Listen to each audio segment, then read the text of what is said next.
Então, meus avós vieram para cá, começaram uma colônia na Varpa, que é um lugar próximo a Tupã, a Lucélia. Ah, sei.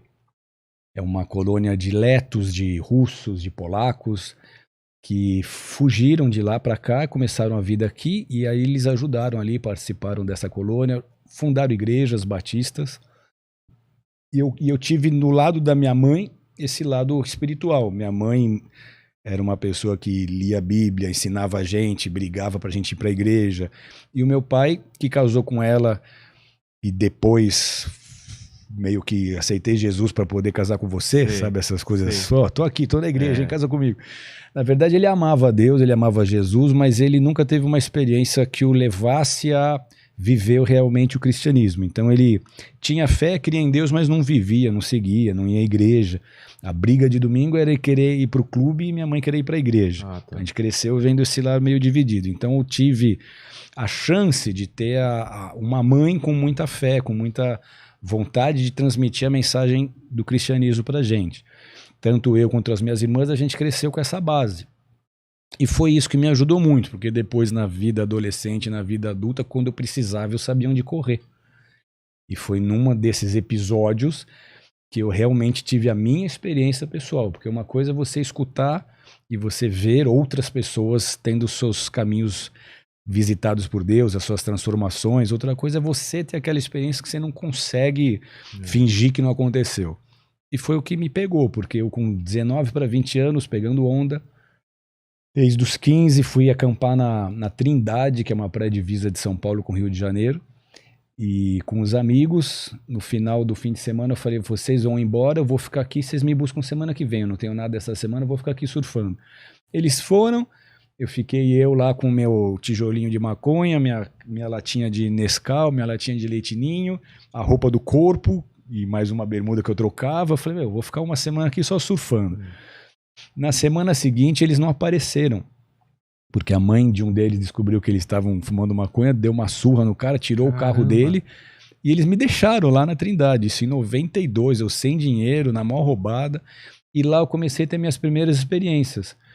Um dia eu voltando pro meu camping, assim, eu vi um redemoinho e eu vi uma gargalhada alta e uma voz dizendo, eu vou te tragar, eu vou te tragar, eu vou te tragar. Tragar? E eu sabia o que era. Tragar ou estragar? Tragar. Tragar, tipo cigarro? Eu vou te destruir, eu vou te engolir. E eu sabia o que era, eu sabia que era uma coisa espiritual muito ruim, porque eu tinha aquela educação cristã, estudei no Colégio Batista Brasileiro, nas Perdizes, eu aprendi muito sobre isso. Eu sabia que não era uma coisa boa.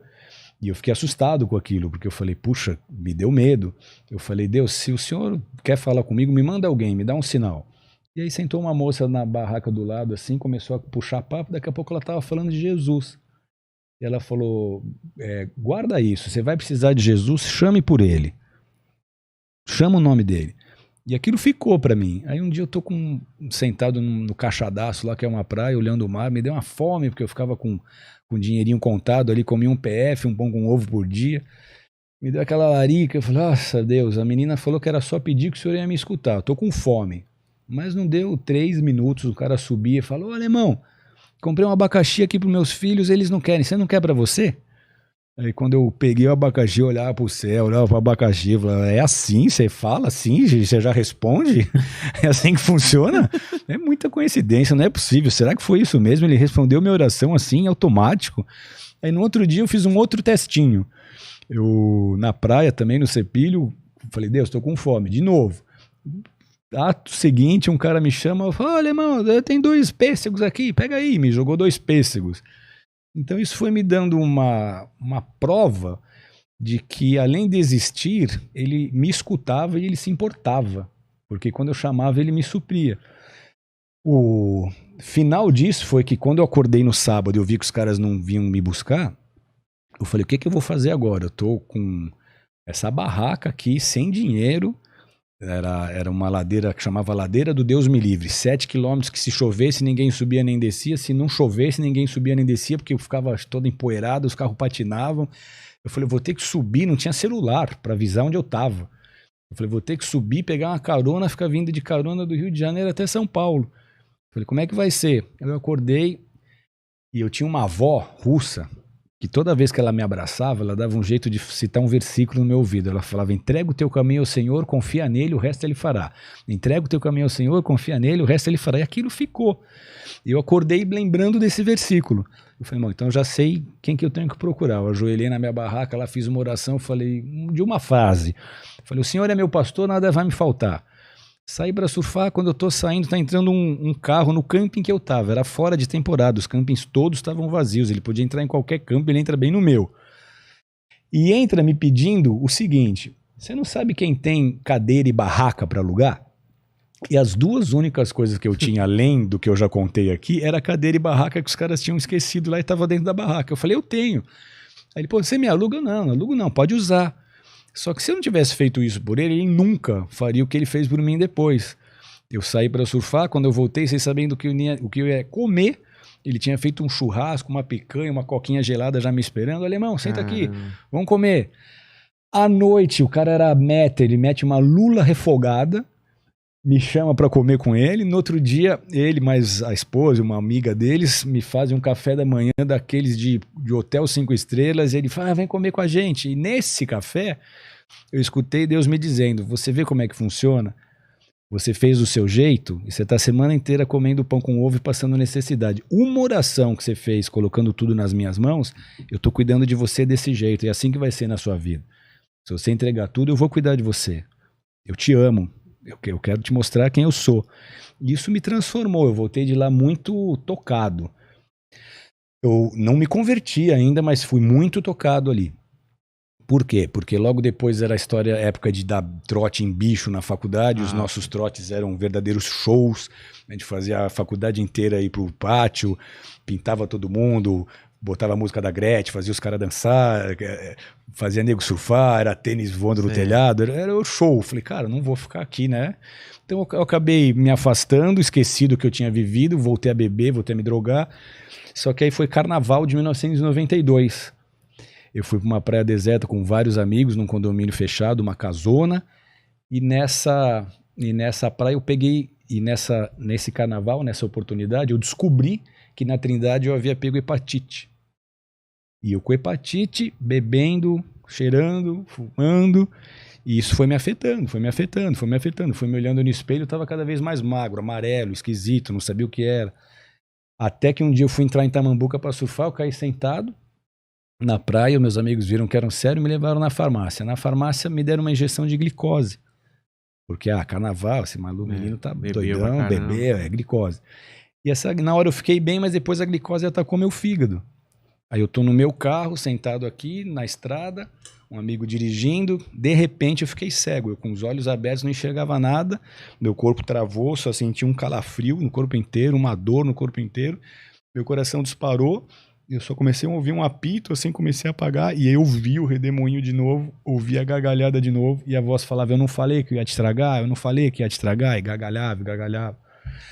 Aí eu não sei se eu ia morrer ou se eu não ia morrer. Poxa, se eu fiquei com medo. Então. A morte é um assunto que a gente evita o quanto a gente pode, mas quando você está num leito de hospital, ou você está em alguma experiência que você percebe que aquilo realmente pode acontecer com você, dá muito medo. É o pior terror do ser humano é ter que enfrentar a morte sem saber o que vai acontecer. E ainda ouvindo essa gargalhada e um ser maligno ali falando que ia me tragar, eu sei para onde ia. Eu aprendi sobre céu e inferno, eu sabia exatamente o que estava acontecendo ali. Se eu ia morrer ou não, eu não sei. Eu sei que quando eu cheguei em São Paulo, o médico olhou os meus exames e ele disse: uma hepatite normal tem 1.100, 1.200 TGOs, TGPs. Você está com 3.800, eu não sei como você está vivo. Não sei como você não morreu. Então isso foi um dos sinais que eu tive de que realmente foi Deus que me livrou. Como? Eu, em pensamento, comecei a falar: Deus, se o Senhor me livrar disso, se eu não morrer agora, se eu sair dessa, minha vida é tua, o Senhor pode fazer dela o que o Senhor quiser. E aí o que eu fiz? Botei a mão para fora do carro, com a força que eu tive, e em pensamento eu disse isso: se o Senhor me livrar, eu sou teu. O Senhor pode me transformar em pregador, missionário, no que o Senhor quiser. E até hoje eu não sei se foi ele, se foi um anjo, se foi o Espírito Santo. Eu sei que alguém me tocou. E começou a descer uma vertigem pela minha mão, um calor. Aquilo veio, abriu os meus olhos, eu voltei, tirou aquele calafrio, tirou a dor. E eu fui cheio de uma paz que eu não tinha sentido a vida inteira, que baseado nenhum tinha me dado. Eu voltei. Eu falei, opa, não consigo fingir que isso não aconteceu. Porque várias outras oportunidades, eu falava, Deus, se o Senhor me livrar disso, eu sou teu. E não acontecia. A rota é me parar eu com tijolo no porta-luva. Deus, se o Senhor me livrar, eu sou teu. Não era verdadeiro. Ele me livrava 2 minutos depois, eu acendendo um charutão. Tá. Eu tava sempre... Esqueci. Dando uma contornada, né? Dessa vez eu falei, não consigo fingir que isso não aconteceu. Agora eu mudei. Peguei o que eu tinha, distribuí para meus amigos, falei, não uso mais, acabou. E fiquei tentando entender o que eu tinha vivido. Cheguei em São Paulo, fiquei 2 meses de cama, né, para recuperar da hepatite, e comecei a ler Bíblia. Comecei a ler a Bíblia que meu avô tinha me dado. E, surpreendentemente, aquela experiência me marcou, porque quanto mais eu lia de Bíblia, mais eu me apaixonava por ela. Mas na sua infância você já lia também? Pouco? Muito pouco. Tá. Eu não era ficcionado. Às vezes minha mãe me levava na igreja, então eu amava a Deus, eu orava, mesmo longe dele, nas roubadas, eu cheirando lança, indo para Maresias, naquela serra perigosíssima. Meu Deus, me guarda. Então nunca sofri um acidente porque eu dizia, Jesus, dirige para mim. Então eu era o tempo inteiro chamando por ele, mesmo praticando aquilo que era diferente do que ele esperava de mim. Só que dessa vez eu falei, agora acabou. O que tem que fazer? Tem que ir para uma igreja, tem que meter um terno e uma gravata? Acabou. Agora é eu que quero. Eu quero conhecer esse Deus que me tocou e que se revelou para mim de uma forma tão pessoal. É diferente de eu saber que ele existe. Eu tive uma prova aqui de que ele é comigo, que eu quero conhecê-lo.